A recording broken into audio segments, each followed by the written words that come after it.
दुनिया कमाल दे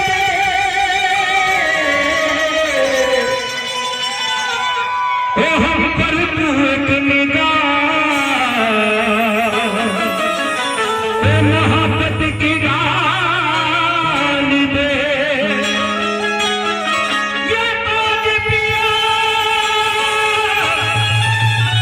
तेरा कर्म का सवाल है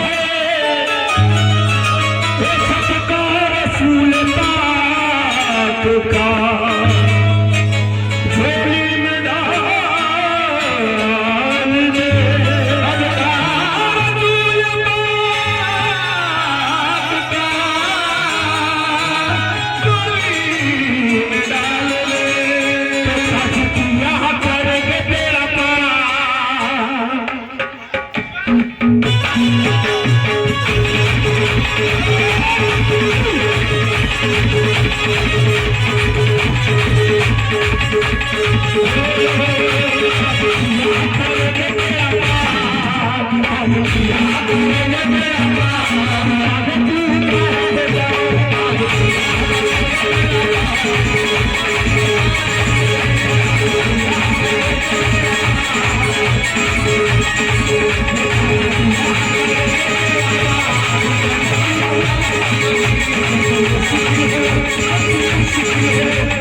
मुश्किल हो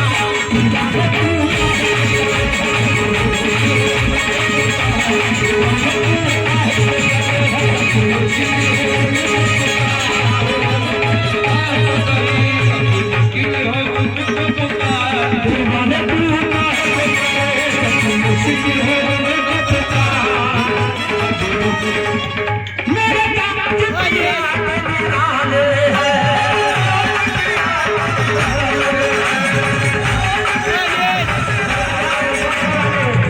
माशाअल्लाह काय हमारे बड़े भाई हाँ हाँ अरे ताज पिया तो मेरा